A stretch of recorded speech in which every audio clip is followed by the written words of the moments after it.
อรุณสวัสดิ์ค่ะท่านผู้ฟังที่นี่สถานีวิทยุกระจายเสียงแห่งประเทศไทยจังหวัดลำปางสถานีเพื่อบริการข้อมูลข่าวสารหน่วยงานภาครัฐและท้องถิ่น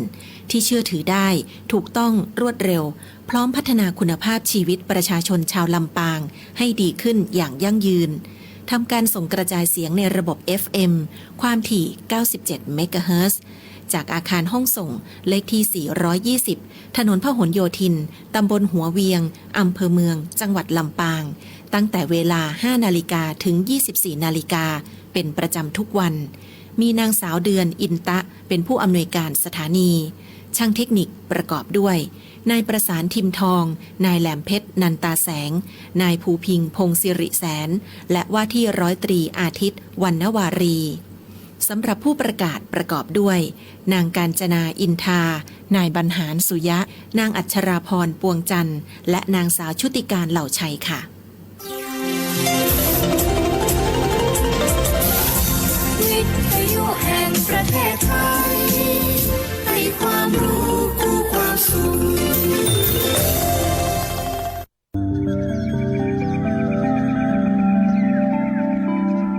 สถานีวิทยุกระจายเสียงแห่งประเทศไทยจังหวัดลำปาง FM 97 เมกะเฮิรตซ์เสนอราย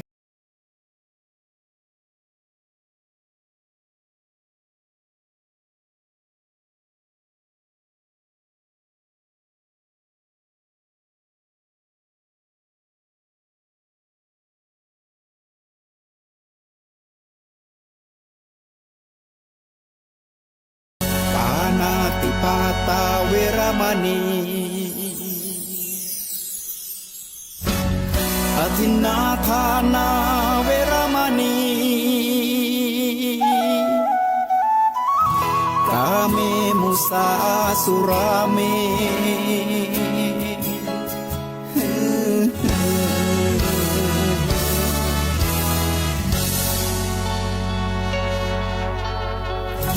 ศีลคือข้อห้ามธรรมคือข้อให้พุทธองค์ตรัสไว้ชี้ทางใจให้ภาคเพียรเบญจศีลเบญจธรรมท่องจำสมัยเราเป็นนักเรียนธรรมะไม่เคยแปลเปลี่ยนแต่เรายังจำได้มาทวงคำมันหมู่บ้านศีลห้าถือเป็นพันธะชาวพุทธทุกคนทั่วไทยสำนักพุทธขับเคลื่อนธรรมจุดเทียนสว่างที่กลางหัวใจสังคมจะร่มเย็นได้ศีลธรรมในใจต้องมีเบญจศีลว่ายังไงไหนลองท่องมาข้อหนึ่งห้ามฆ่าสัตว์ข้อสองห้ามลักทรัพย์ข้อสามห้ามประพฤติผิดในกามข้อสี่ห้ามพูดเท็จข้อห้าห้ามดื่มสุราแล้วเบญจะทำทั้งห้าว่าอย่างไรในบอกชัดๆอีกทีข้อหนึ่งเมตตากรุณาข้อสองสัมมาอาชีพข้อสามกามันสังวรข้อสี่ต้องมีสัจจะข้อห้าสติสัมปชัญญะศีลห้าข้อทำห้าข้อ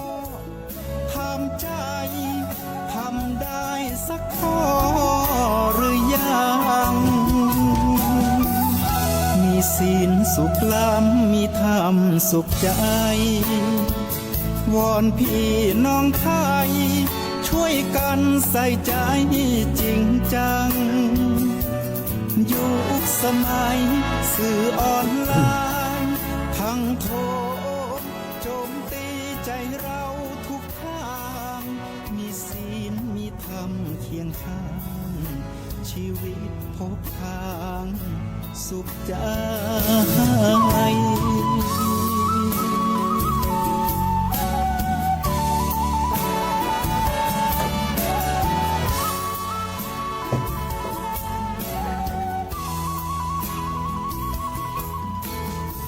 ขอถวายความนอบน้อมต่อองค์พระรัตนตรัยอันมีพระพุทธเจ้าพระธรรมเจ้าและพระสังฆเจ้าขอถวายความนอบน้อมต่อพระมหาเถระพระเถรานุเถระครูบาอาจารย์เจ้าทุกตนทุกองค์ขอเจริญพรมายังพุทธศาสนิกชนคนดีทุกผู้ทุกท่านเสียงนี้ก็เป็นเสียงจากรายการธรรมะยามเช้าตั้งคลื่นสถานีวิทยุกรมประชาสัมพันธ์จังหวัดลำปาง FM 97.0 เมกะเฮิรตซ์ซึ่งออกอากาศโดยอาตมาภาพพระครูสิริธรรมบัณฑิตอาจารย์ประจำวิทยาลัยสงฆ์นครลำปางมหาวิทยาลัยมหาจุฬาลงกรณราชวิทยาลัยเจ้าอาวาสวัดมิ่งเมืองมูลตำบลพิชัยอำเภอเมืองจังหวัดลำปาง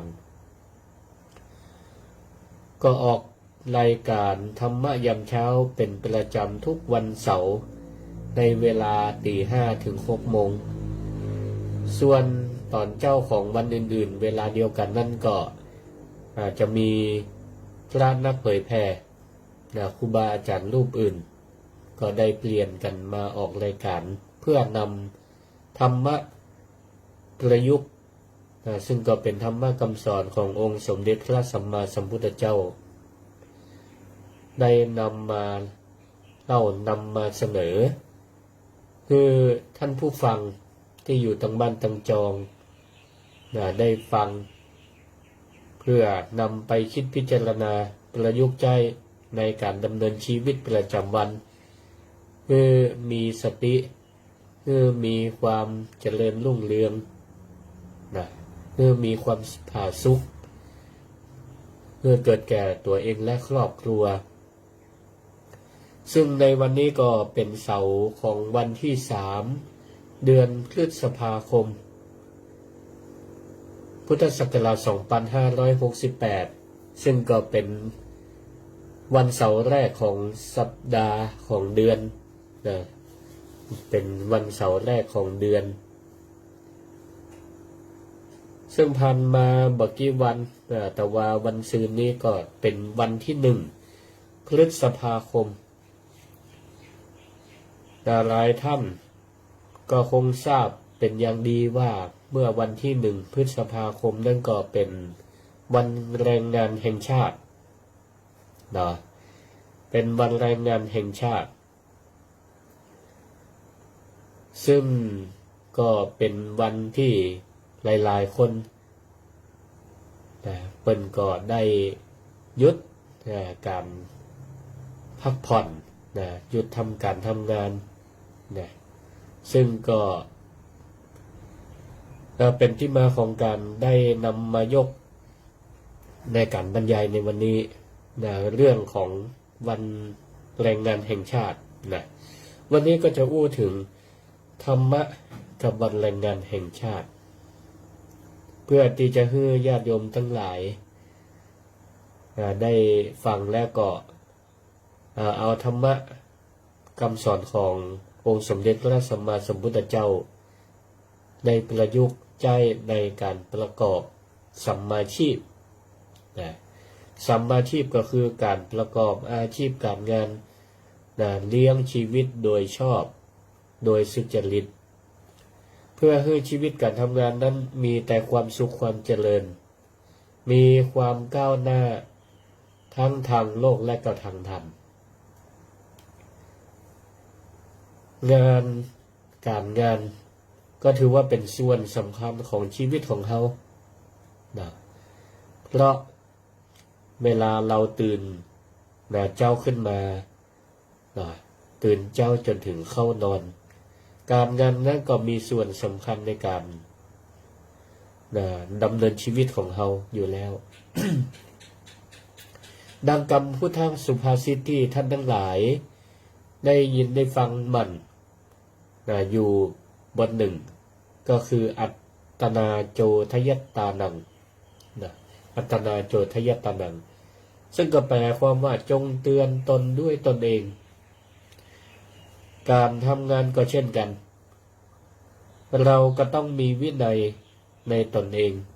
มีความรับผิดชอบมีการเตือนตัวเก่าเพื่อตั้งมั่นอยู่ในความดีงามอยู่เสมอ วันแรงงานแห่งชาตินี้ก็ถือว่าเป็นวันที่มีความสำคัญกับคนที่เปิ่นใจแรงงานในการทำงานซึ่งก็ถือว่าคนที่เปิ่นใจแรงงานในการประกอบอาชีพก็เป็นฟันเฟืองที่สำคัญในการขับเคลื่อนสังคมและประเทศชาติอาตมาภาพจึงขอใช้โอกาสนี้น้อมนำหลักธรรมที่เกี่ยวข้องกับการทำงานมาบรรยายเพื่อเป็นแนวทางเพื่อญาติโยมท่านทั้งหลายได้พิจารณาและก็นำมาปฏิบัติต่อไป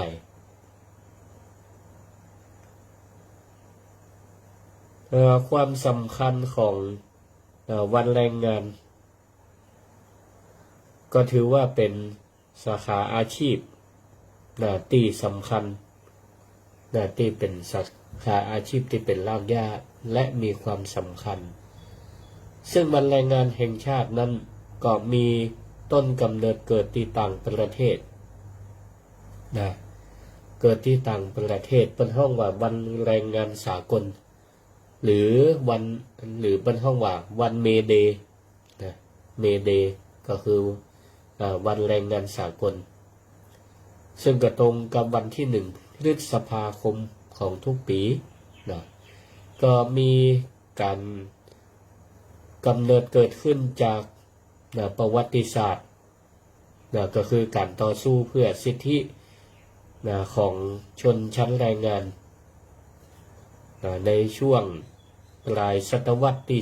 19หรือปีประมาณปีคศคริสตศักราช 1,800 กว่าซึ่งก็เป็นยุคที่อุตสาหกรรมกำลังเจริญรุ่งเรืองแต่สภาพการทำงานของคนทั้งหลายนั้นก็ทำอย่างหนักหน่วงคนสมัยก่อนทำอย่างหนักหน่วงทำบางทีวันหนึ่ง10 ถึง 16 ชั่วโมงต่อวันก็มีแต่ว่าผลค่าแรงงานก็ยังได้น้อยอยู่สภาพแวดล้อมในการทำงานก็บ่ปลอดภัยคนทำงานคนใช้แรงงานในการทำงานทำไปก็ต้องมีความเสี่ยงมีความเสี่ยงบ่ปลอดภัยในชีวิตในการทำงานอันนี้ก็ถือว่าเป็นจุดเริ่มต้นของการเรียกร้องสิทธิของการใช้แรงงานซึ่งเหตุมันก็เกิดการจลาจลอันนี้ก็ขอยกอย่างย่อๆเกิดจากเหตุจลาจลเหตุการณ์เฮมาร์เก็ตตีเมืองชิคาโกประเทศสหรัฐอเมริกาในปีประมาณพ.ศ. 2429หรือปีคริสตศักราช 1886ซึ่งกลุ่มคนและสหภาพแรงงานก็ได้รวมตัวกันประท้วงนัดยุทธทั่วประเทศเพื่อเรียกร้องให้นายจ้างได้ให้ความสำคัญและให้ความยุติธรรมต่อการใช้แรงงานของชนชั้นกรรมอาชีพเพิ่นก็เรียกร้องให้ลดชั่วโมงในการทำงานเหลือ8 ชั่วโมงต่อวัน8 ชั่วโมงต่อวันตีทุกวันนี้ตีจึงมีกฎหมายในการควบคุมการใช้แรงงานเป็นว่าให้ นายจ้างเนี่ยจ้างคนทำงานเนี่ยวันหนึ่งประมาณ8 ชั่วโมงต่อวันภายใต้สโลแกนที่ว่า8 ชั่วโมงสำหรับการทำงาน8 ชั่วโมงที่2สำหรับการพักผ่อน8 ชั่วโมงสำหรับการทำกิจกรรมตามอัธยาศัยใน1 วัน1 วัน3 8 24เรามี24 ชั่วโมงเปิ้นแบ่งออกเป็น3 ส่วนอย่างนี้ส่วนแรก8 ชั่วโมงแรกก็คือไว้ทำงานนี่อันนี้ก็คือนายจ้างควรจะ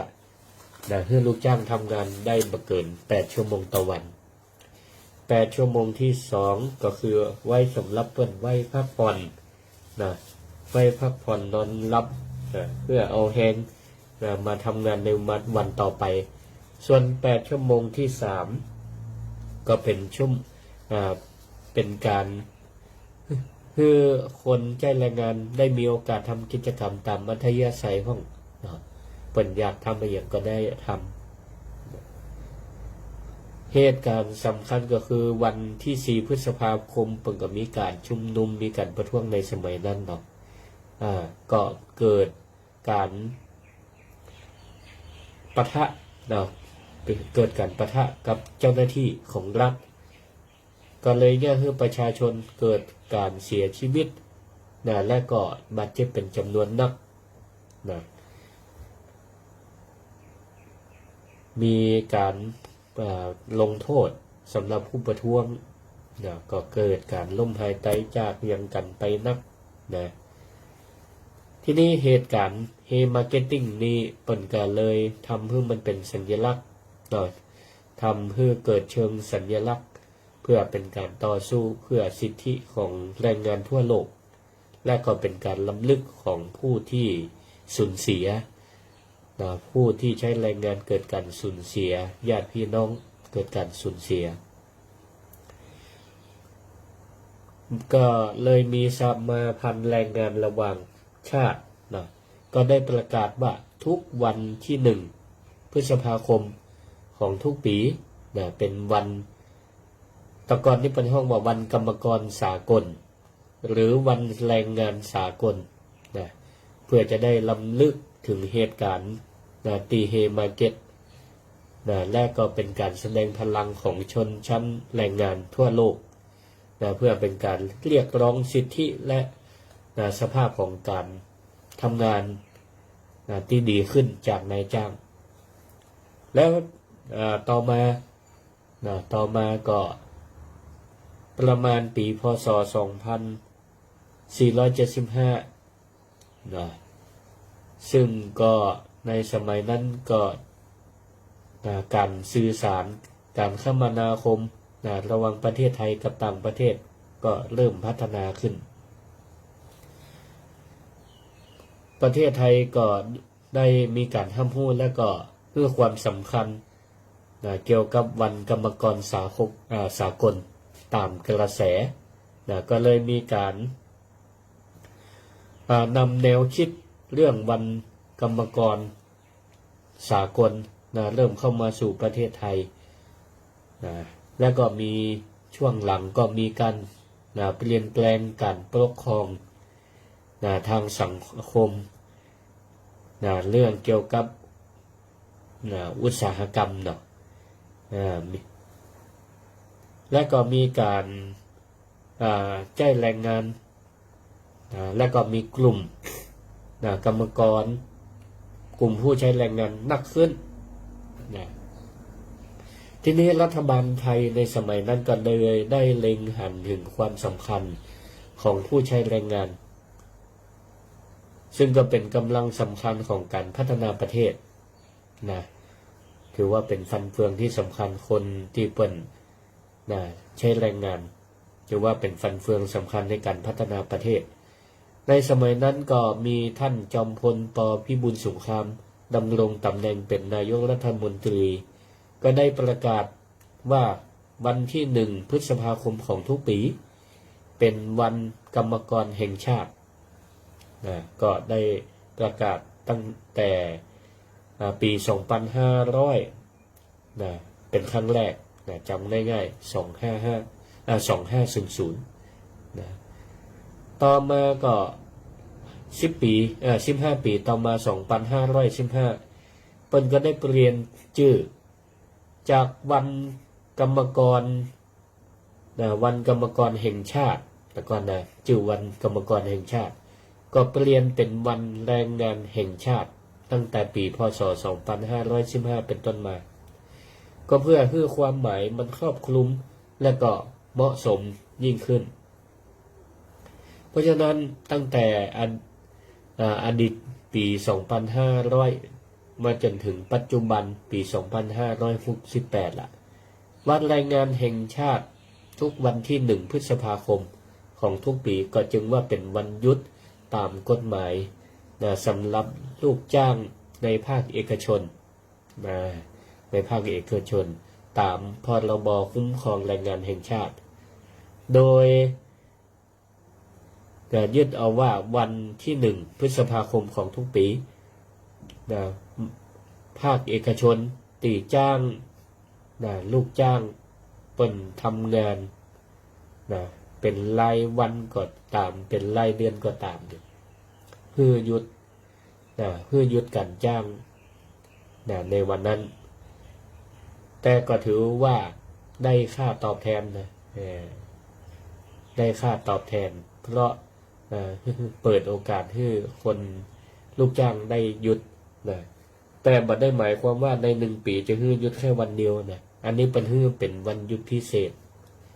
โดยมีค่าตอบแทนแล้วก็ถ้าหากว่าเป็นนายจ้างกำหนดว่าใน1 สัปดาห์ให้หยุดทุกวันอย่างนี้สมมติว่าติดละวันเนี่ยหยุดทุกวันเสาร์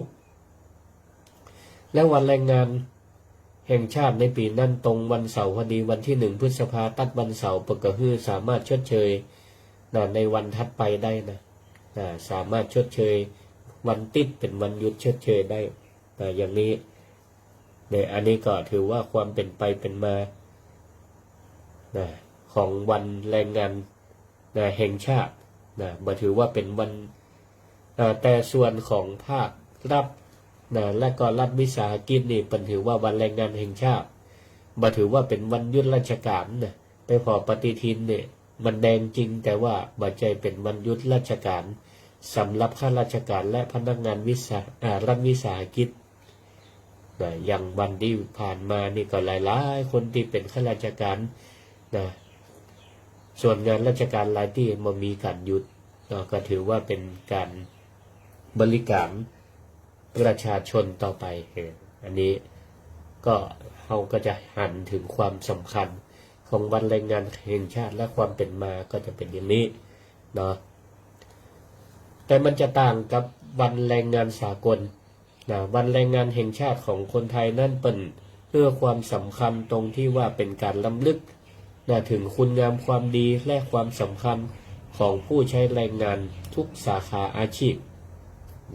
ที่ได้ทุ่มเทแรงกายกำลังกายกำลังใจในการพัฒนา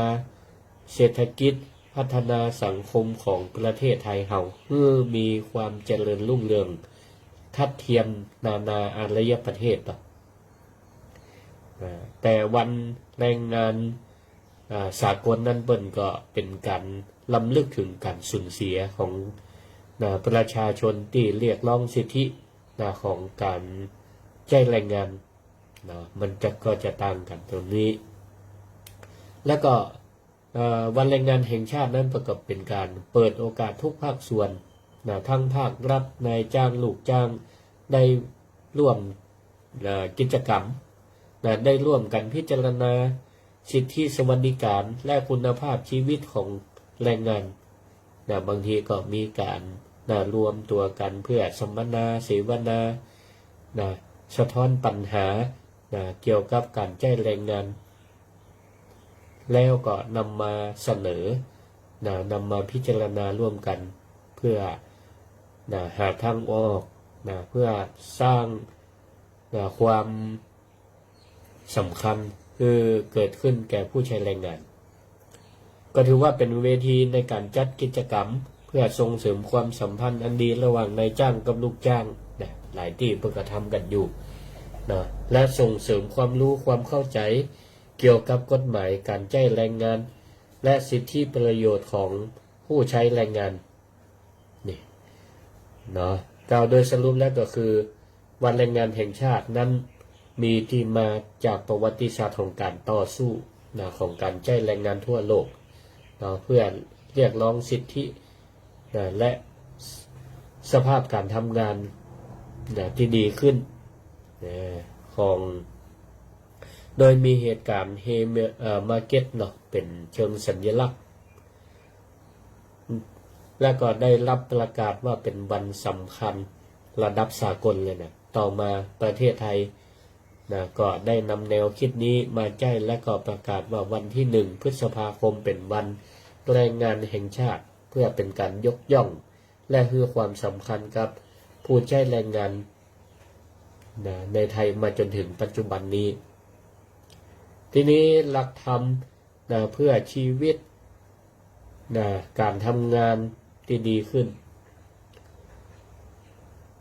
ก็ขอนำเสนอธรรมะของพระพุทธเจ้านะกับการใช้แรงงานที่แน่นอนที่สุดธรรมะที่เราท่านทั้งหลายได้ยินประจำก็คือหลักอิทธิบาท4นะหลักอิทธิบาท4นี่ถือว่าเป็นหัวใจนะแห่งความสำเร็จหลายสิ่งหลายอย่างหลายบุคคลนะทุกประเภทบอกว่าตั้งแต่ละอ่อนเยาวชนคนทำงานแล้วก็ผู้สูงอายุก็สามารถใจหลักอิทธิบาท4ก็คือหัวใจแห่งความสำเร็จในการทำงานบอกว่าจะเป็นงานน้อยงานกลางงานใหญ่ก็ใจหลักอิทธิบาท4ในการประยุกต์การทำงานได้ทั้งนั้นนะหลักอิทธิบาท4หรือแปลว่าหัวใจแห่งความสำเร็จในการทำงานนะอิทธินะแปลว่าสำเร็จนะปาทะก็แปลว่าแนวทางนะทางเดินไปสู่ความสำเร็จก็จะมีอยู่4ข้อนะก็คือฉันทะวิริยะจิตตะและวิมังสาอันนี้หลายๆท่านบางท่านก็ได้ยินได้ฟังและก็เอาประยุกต์ในการทำงานอยู่บ่อยครั้งนะเป็นประจำก็มีนะก็ถือว่าเรามาทบทวนนะธรรมะในการใจแรงงานในการดำเนินชีวิตในการทำงานฉันทะก็คือความพออกพอใจนะความพึงพอใจมีความรักในการทำงานมีใจที่อยากจะทำงานไม่ใช่ว่าทำไปพอถูกกันใจหรือบังคับนะเพราะการถูกใจบังคับนั้นมันก็จะขัดต่อหลักอิทธิบาท4ข้อแรกก็คือมันบ่มีความพออกพอใจที่อยากจะทำนะบางทีก็ทำไปฝืนไปบ่มีความสุขนะต่อการทำงานเมื่อเราบ่มีความสุขในการทำงานความพอใจก็บ่เกิดขึ้นจุดเริ่มต้นฉันทะบ่เกิดขึ้นงานนั้นก็อาจจะมีความล่าช้าและก็บ่ราบรื่นนะและก็บ่มีความเรียบร้อยบ่มีความประณีตอะไรอย่างเพราะสักแต่ว่าทำเพราะสักแต่ว่าถูกบังคับเพื่อทำงานนั้นก็บ่สำเร็จหรืออาจจะบ่เรียบร้อยหรืออาจจะเกิดความล่าช้าเพราะคนทำบ่มีใจนะบ่มีใจฮักในการทำงานนะ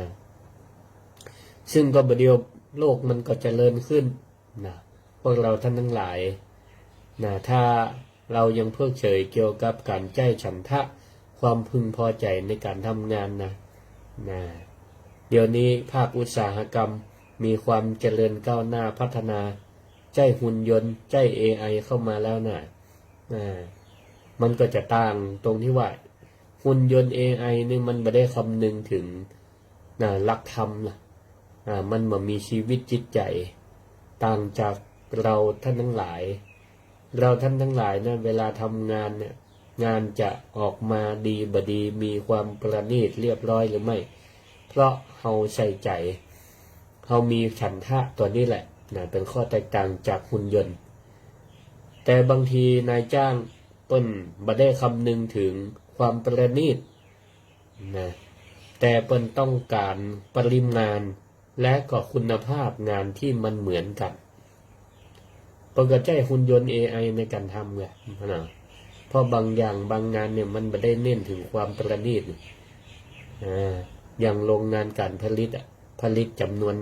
ต้องการปริมาณนักเครื่องมันก็สามารถทำออกมาได้ดีนะมีมาตรฐานเหมือนกันหมดอย่างโรงงานผลิตอาหารกระป๋องเนี่ยเราตั้งหลายลงไปพอตามสื่อต่างๆเร็วมันทำได้เร็วและก็เป็นขั้นเป็นตอนทำเป็นขั้นเป็นตอนปริมาณเต่ากันหมดอย่างนี้เป็นต้นแต่งานบางอย่างมันก็ไม่สามารถจะใช้หุ่นยนต์และ AI ได้มันก็จำเป็นต้องใช้แรงงานของเราท่านทั้งหลายในการทำเพราะมันต้องอาศัยความประณีตการประดิษฐ์ตกแต่งเพื่อเกิดความสวยงามก็มีอยู่แต่ทั้งนี้เราก็ต้องสร้างมาตรฐานของการผลิตของเราในการทำงานเนี่ยจะได้คือมันมีความเรียบร้อยเหมือนกันหมดมีความประณีตอันนี้แหละฉันทะก็ถือว่าเข้ามาช่วยในการเสริมสมรรถนะของการทำงานของเขาให้มีผลงานที่มีความประณีตมีความประณีตมีความเรียบร้อยงานก็จะได้ออกมาดีท่านทั้งหลายลองสังเกตพอว่างานวัดงานวาสมัยก่อนงานประติมากรรมงานตกแต่งไปวัดไปไหว้พระไปพอประติมากรรมจิตรกรรมวาดภาพฝาผนังก็ดีงานปั้นลายสิ่งต่างๆที่ปรากฏอยู่บนวัตถุพระพุทธรูปก็ดีเสนาสนะภายในวัดศาลาโบสถ์วิหารจะมีความวิจิตรประณีตซึ่งหุ่นยนต์ AI ทำไม่ได้ก็เพราะอะไรเพราะอาศัยคนเรานี่แหละในการทำเปิ้นจะทำให้งามก็ต้องอาศัยความพอใจอาศัยก็คือฉันทะอาศัยศรัทธาในการทำออกมาจึงเกิดความสวยสดงดงามไม่ได้คำนึงถึงว่าวันหนึ่งจะปริมาณงานจะได้เท่าใดแต่ว่าคำนึงถึงว่าทำออกมาแล้วมีจิตวิญญาณเปิ่นใส่เข้าไปก็คือจิตวิญญาณของความเป็นช่างของประสบการณ์ที่เปิ่นได้เรียนรู้มาได้ทำมางานก็ออกมาดีและก็มีคุณค่ามีคุณค่าทางด้านจิตใจคนทั้งหลายเมื่อมาชมมาไหว้มาสักการะมาพอก็จะทำให้เกิดความฟูใจทำให้จิตใจมีความดี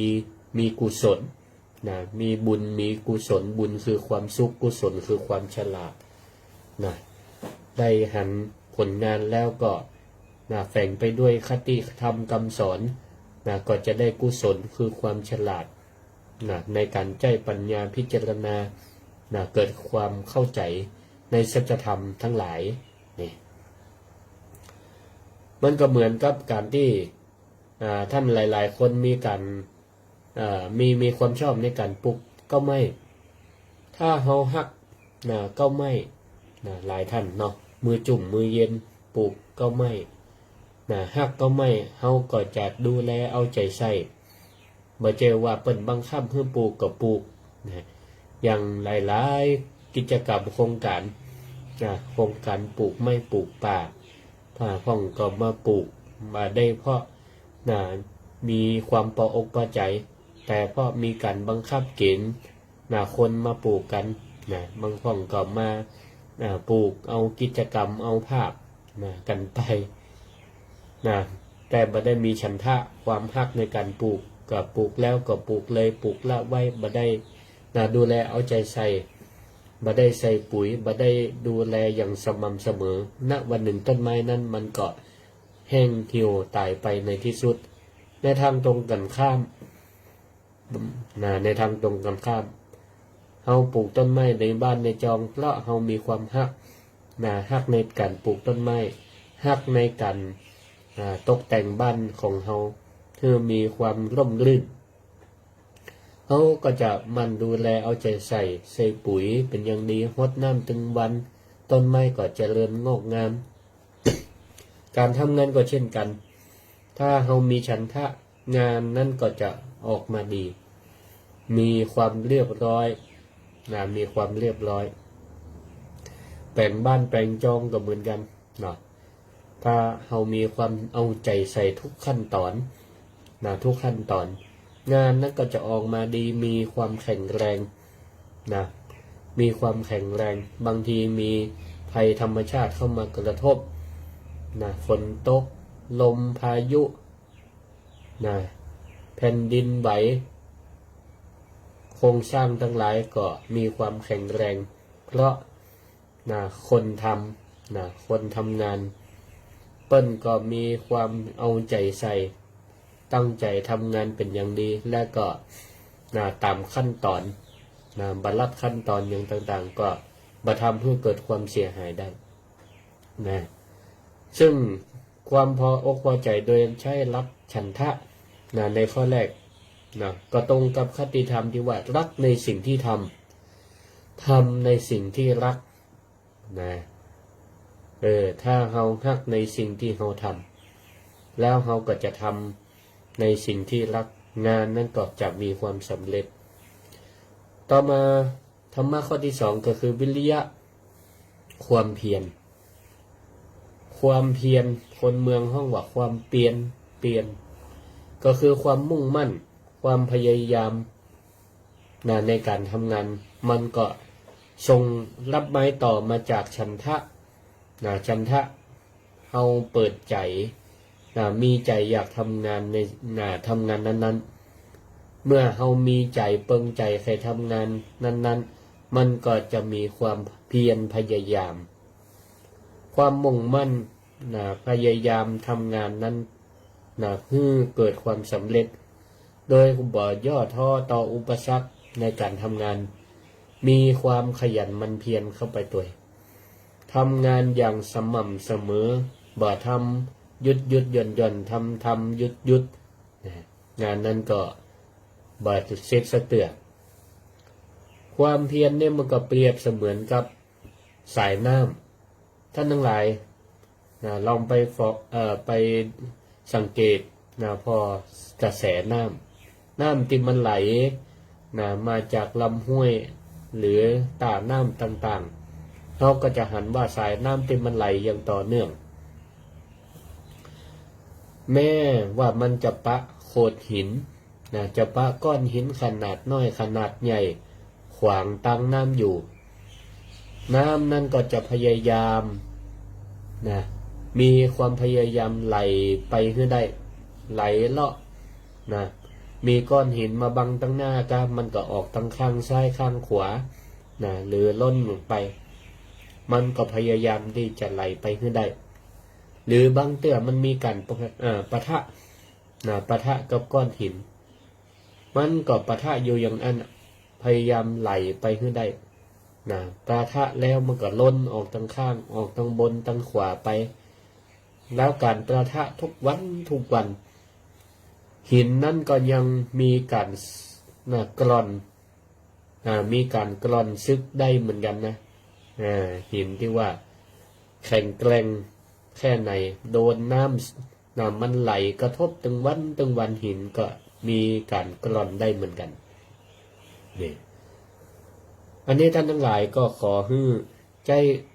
ความเพียรในการทำงานเหมือนกับกระแสน้ำที่มันไหลมันพยายามไหลอย่างต่อเนื่องบ่หยุดนิ่งไหลไปอยู่อย่างนี้ไหลไปอยู่อย่างนี้ดังคำที่ว่าความเพียรนั้นถ้าเราวางแผนดีความเพียรวางแผนดีและก็ลงมือท นะมี3ประสานความเพียรวางแผนดีและก็ลงมือทำนะ3เสาแห่งความสำเร็จนะถ้าไผเอามาใจประยุกต์ในการทำงานแต่ละวันนะงานบอกว่าจะเป็นงานน้อยงานใหญ่เรามีความเพียรแล้วก็มีการวางแผนดีลงมือทำดีงานนั้นก็สำเร็จได้ต่อมาธรรมะข้อที่3ก็คือจิตตะจิตตะก็คือความคิดจดจ่อหมายความว่าการที่เราเอาใจฟักใฝ่ในการทำงานอย่างมีสมาธิมีความตั้งมั่นแห่งจิตในการทำงานบ่วอกแวกจิตตะนี่นะสำคัญไม่อดีตไม่ละห้อยหาอนาคตไม่เพ้อฝันอยู่กับปัจจุบันโดยเฉพาะท่านทั้งหลายที่ใจแรงงานในการทำงานโดยเฉพาะมันเป็นงานที่เกี่ยวข้องกับของมีคมให้อยู่โรงงานตีใจของมีคมก็ต้องพึงระมัดระวังอยู่เสมอใจรักจิตตะตัวนี้แหละมีจิตจดจ่อในการทำงานประมาทมาได้ถ้าประมาทนั่นก็เท่ากับว่าเราทำงานบนพื้นฐานของความเสี่ยงอันตรายบนอันตรายเราก็ต้องทำงานอย่างระมัดระวังปล่อยจิตฟุ้งปรุงแต่งไปตามกระแสของอารมณ์มาได้มัวแต่คิดถึงเรื่องราวในอดีตก็ดีเพ้อฝันจินตนาการถึงอนาคตก็ดีจิตใจไปอยู่กับปัจจุบันเฮาก็จะหันข่าวออกสื่อหลายๆเตื้อว่าคนทำงานบางทีทำงานกับเครื่องจักรกับของมีคมโดนเครื่องจักรทำลายอวัยวะก็ดีรับบาดเจ็บก็ดีเสียอวัยวะหลายๆครั้งก็เพราะว่าเป็นขาดสติขาดหลักจิตตะตัวเนี้ยเมื่อมีไม่ได้เอาจิตตะกันเอาใจไปอยู่กับปัจจุบันในการทำงานทำอย่างก็ต้องมีสติคือความระลึกได้หู้ตัวอยู่ตลอดเวลาเวลาไปทำการทำงานท่านทั้งหลายอย่างต่างๆที่มันอยู่บ้านอยู่จองความคิดอย่างต่างๆตอนออกบ้านออกจากจองเรามีอารมณ์แบบไหนคุณเครื่องกระทบกระทั่งคนในบ้านก็บอกควรเก็บเอามาตัวในการไปที่ทำงานเขาก็บอกเอาเก็บไปตัวเพราะเอาอารมณ์ขุ่นข้องมองใจบ่เข้าใจกันในบ้านในจองก็เอาไปคิดเอาไปอยู่กับปัจจุบันแล้วดึงปัจจุบันไปสู่อดีตมันก็จะทำให้เราเสียสมาธิในการทำงานและก็มีความเสี่ยงทำให้เกิดอันตรายได้เหมือนกันขับรถไปจะไปทำงานจิตใจล่องลอยคิดถึงอดีตหรือจินตนาการถึงอนาคตก็บางเทื่อเลยไปเหี่ยก็มีมาถึงที่ทำงานสักกรรมก็เนี่ยเสียเวลาคณะทำงานอยู่จิตใจฟุ้งซ่านมือลอยก็ทำให้การงานนั้นเสียหายได้ก็ดีหรือตัวเองเกิดความเสียหายเกิดอุบัติเหตุได้การทำงานก็เช่นกันก็ต้องมีจิตใจจดจ่อมีจิตใจจดจ่อต่อไปธรรมะข้อที่4ในหลักอิทธิบาทก็คือวิมังสาวิมังสาก็คือความไตร่ตรองพิจารณาหมายความว่าการใช้ปัญญาพิจารณาในการทำงานมีการตรวจสอบผลงานที่ตัวเองทำอยู่เวลาเราทำแล้วเราก็ต้องมาพิจารณาถึงผลงานที่เราทำหลายที่เปิ้นก็มีฝ่าย ตรวจสอบงานตรวจสอบผลงานของเฮาว่า งานที่เฮาทำนั้นมีความประณีตเรียบร้อยก่อนถ้ามีความประณีตเรียบร้อยก็แสดงว่ารักอิทธิบาทตั้งแต่ข้อฉันทะความพอใจในการทำงานวิริยะตั้งใจมีความเพียรพยายามตั้งใจทำงานออกมาให้ดีจิตตะมีสติมีสมาธิในการทำงานวิมังสาตรวจสอบงานอยู่เสมอและก็แก้ไขปรับปรุงเสมอก็ทำงานที่เราทำนั้นออกมาดีออกมาดี แล้วก็บ่มีการแก้ไขงานหรือแก้ไขงานก็น้อยที่สุดเราสังเกตพอบางคนมีความตั้งใจใส่ใจในการทำงานก็ผลงานก็ออกมาดีบางทีบ่มีการแก้ไขเลยนายก็มีความชื่นชอบพออกพอใจพออกพอใจประเมินแล้วเปิ้นก็อาจจะจ้างเฮาต่อจ้างเฮาต่อหรือบางทีก็มีโบนัสมีพิเศษบางห้องเปิ้นก็สร้างแรงจูงใจโดยการที่ผลงานของเฮาออกมาดีทำให้บริษัทห้างร้านของเปิ้นธุรกิจของเปิ้นมีกำไรงอกงามขึ้นบางทีประกับปันแบ่งผลประโยชน์ให้แบ่งผลประโยชน์ให้เป็นในรูปแบบโบนัสพ่องอย่างพ่องค่าคอมมิชชั่นพ่อง อย่างนี้เป็นต้นมันก็เกิดมาจากผลของการที่เฮาใจรักอิทธิบาท4ฉันทะวิริยะจิตตวิมังสานี่แหละเข้ามาประกอบในการทำงาน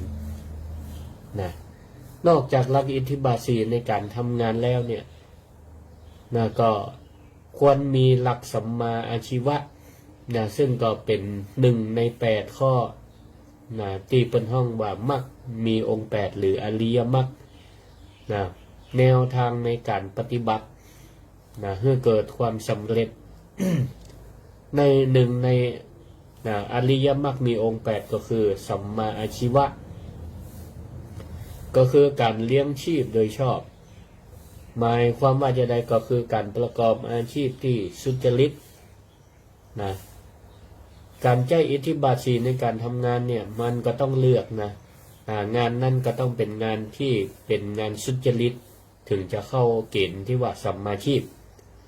บางคนใช้รักอิทธิบาท4ในการมุ่งมั่นในการทำงานแต่ว่างานนั้นมันไม่ได้เป็นงานอาชีพโดยสุจริตก็มีงานที่ผิดกฎหมายงานทุจริตก็มีก็มุ่งมั่นทำมันก็ถือว่าใจรักเดียวกันรักอิทธิบาท4ก็ได้เพราะฉะนั้นรักอิทธิบาท4เราก็ต้องเลือกใจเฉพาะในการงานที่มันเป็นงานสุจริตบ่ผิดกฎหมายบ่ผิดศีลธรรมอันดีบ่สร้างความเบียดเบียนต่อตัวเก่าและก็คนอื่นงานที่ทำแล้วมีแต่ประโยชน์ที่ผู้รู้เปิ้นก็สรรเสริญเปิ้นสรรเสริญว่าทำแล้วเกิดแต่ประโยชน์ต่อตัวเก่าและก็คนอื่นในภายหลังในภายภาคหน้าอันนี้ก็เป็นควรทำและต้นห้องว่าเป็นสัมมาชีพส่วนตัวอย่างอาชีพที่ควรงดเว้นตามหลักพระพุทธศาสนาเปิ้นก็ได้กล่าวไว้ว่าเช่นการงานที่เกี่ยวข้องกับการกล้าอาวุธฆ่าอาวุธโดยเฉพาะเป็นอาวุธสงครามอาวุธที่กล้าขายเกิดการนำไปประหัตประหารเบียดเบียนคนอื่นเปิ้นก็บ่ส่งเสริมแต่ถ้าเป็นการกล้าขายอาวุธแบบที่เป็นถูกกฎหมายมีการควบคุมผู้ซื้อผู้ขาย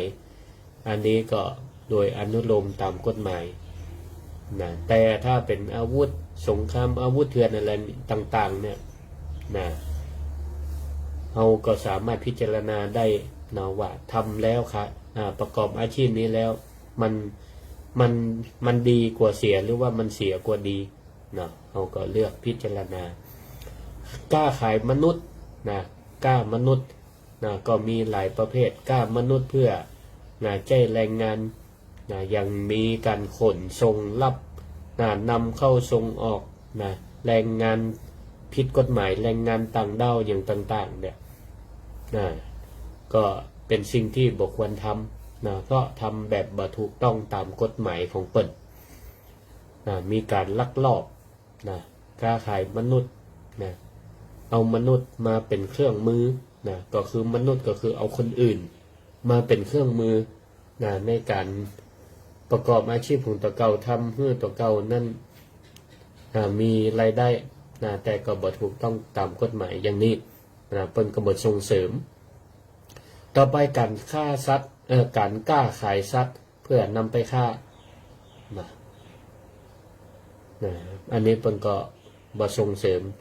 สัตว์ป่าโดยเฉพาะสัตว์ป่าสงวนก้าอย่างการนี้สัตว์ที่นำไปฆ่าเปิ้นก็บ่ส่งเสริมเพราะมันก็เป็นการเบียดเบียนสัตว์ร่วมโลกกล้าขายของมึนเมาสิ่งเสพติดทั้งหลายรวมถึงยาเสพติดเฮาก็หันข่าวตามสื่อต่างๆปัจจุบันมันก็ยังมีเล็ดลอดอยู่เล็ดลอดอยู่ทั้งนี้มันก็ต้องอยู่ในจิตใต้สำนึกของผู้ค้าผู้ขายนั่นแหละก็ต้องคิดกันนักขึ้นนักว่าสิ่งเสพติดทั้งหลายตัวเองไปกล้าขายแบบผิดกฎหมาย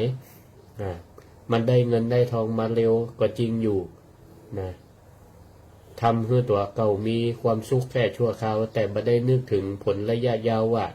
มันจะนำความเดือดร้อนมาสู่ตัวเก่าอย่างใดเพราะมันเป็นสิ่งผิดกฎหมายก็ดีหรือว่าจะทำให้คนรอบข้างคนในครอบครัวเดือดร้อนอย่างใดหรือว่าคนร่วมโลกเดือดร้อนจะใดมันก็ถือว่าเป็นปัญหาต่อการพัฒนาสังคมและประเทศชาติเหมือนกันปัญหายาเสพติดนี่โดยเฉพาะเยาวชนทั้งหลายปัจจุบันก็มีน้อยคนเกิดก็มีน้อยพอเกิดมาแล้วเชื่อฟังพ่อฟังแม่ตั้งใจห่ำเฮียนหนังสือตั้งใจเฮียนเพื่อให้จบมาแล้วสามารถนำวิชาความรู้ไปประกอบอาชีพทำงานหาเลี้ยงตัวเก่าได้และครอบครัวได้จะมีกี่เปอร์เซ็นต์เกิดน้อยก็ยังว่าน้อยล่ะแล้วคนที่จะประสบความสำเร็จละอ่อนที่ตั้งใจเฮียนทำงานจะเหลือกี่เปอร์เซ็นต์แล้วที่ไปเดินทางพิษไปเปิ่งสิ่งเสพติดมีกี่เปอร์เซ็นต์นั่นก็ท่านทั้งหลายเขาก็ช่วยกันเตือนอบรมสั่งสอนบุตรหลานของเขาคือคติสอนใจเข้าไปแนะนำเขาได้การประกอบอาชีพที่สุจริตก็เรียกว่าสัมมาชีพสัมมาชีพและก็อาชีพแหมยังเปิ่นบ่สนับสนุนก็คืออาชีพค้ายาพิษอันนี้ก็สร้างความเดือดร้อนให้ตัวเก่าและก็คนอื่นในอนาคตต่อไปก็สัมมาชีพนั่นก็ไม่ได้จำกัดแค่ว่าชนิดของงานอย่างเดียวว่าต้องเป็นการงานที่สุจริตแต่รวมถึงวิธีการทำงานด้วยเราก็ต้องทำด้วยความซื่อสัตย์สุจริตถึงแม้ว่าเราประกอบอาชีพที่สุจริตวิธีการทำงานของเราก็ต้องมีความซื่อสัตย์สุจริตไปทำงานในโรงงานหรือว่าไปทำงานในสถานที่เปิ่นประกอบกิจการที่ถูกต้องตามกฎหมายแต่ถ้าคนทำงานบ่มีความซื่อสัตย์สุจริตในการทำงานมีช่องทางพยายามจะแฉลบแวะซ้ายแวะขวาหา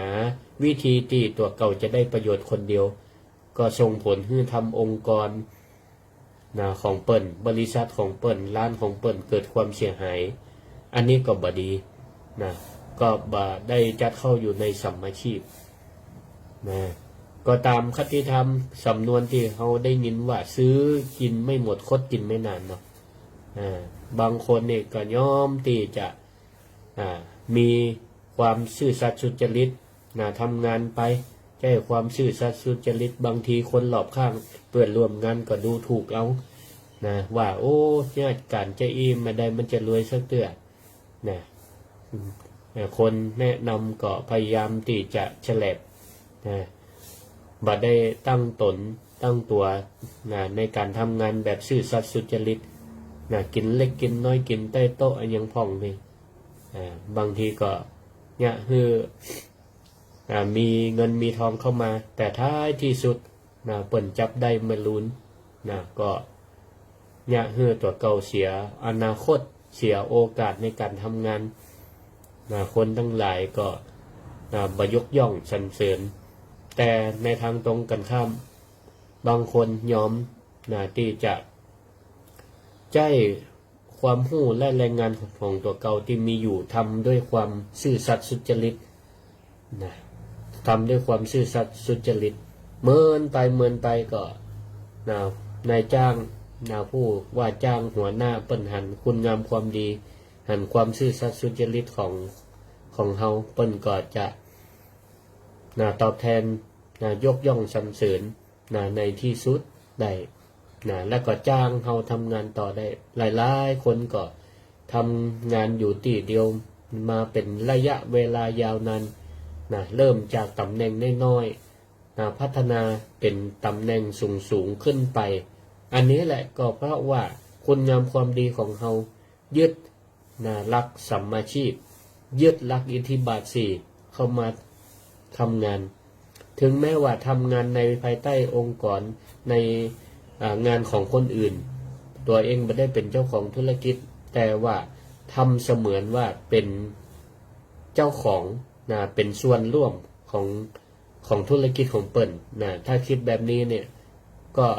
จะง่ายต่อการนำหลักอิทธิบาท4เข้าไปประยุกต์ใช้ในการทำงาน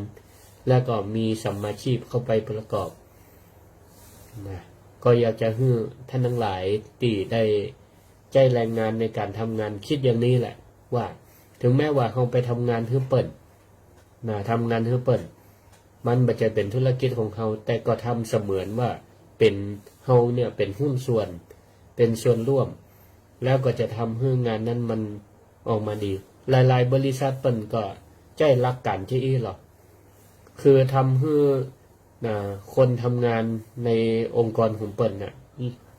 ลูกน้องคนรับจ้างทำเสมือนว่าเป็นสมาชิกเป็นส่วนหนึ่งในธุรกิจของเปิ่นโดยที่ทำงานมากได้มากทำมากได้มากทำน้อยได้น้อยก็เป็นการเอาค่าคอมมิชชั่นค่าต่างๆค่าตอบแทนโบนัสอะไรอย่างเนี่ยเป็นแรงจูงใจในการทำงานคนทำงานก็จะได้มีกำลังอกกำลังใจในการทำงานก็เป็นส่วนหนึ่งถึงแม้ว่าเปิ้นบ่ได้สร้าง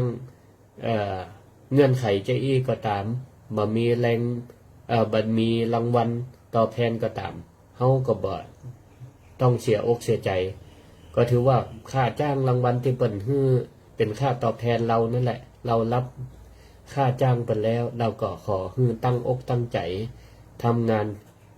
ของเปิ้นฮื้อสำเร็จฮื้อมันเสมือนว่ามันเป็นงานของเรางานเปิ้นก็เหมือนงานของเฮานั่นแหละเปิ้นทำเฮาทำให้เปิ้นมีความภาคภูมิใจเฮาก็มีความภาคภูมิใจไปตัวเปิ้นอย่างนี้อันนี้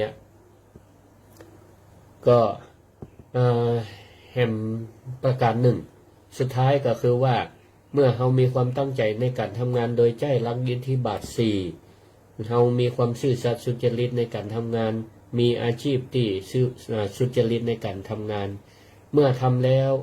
สิ่งสำคัญก็คือทรัพย์ที่หามาได้ผลตอบแทนที่หามาได้อันนี้ก็สำคัญนะบางคนนี่บริหารทรัพย์ที่หามาได้บางห้องก็บริหารได้เก็บหอมรอมริบได้บางห้องก็ได้มาจ่ายไปหรือได้มาจ่ายเกินส่วนที่รับ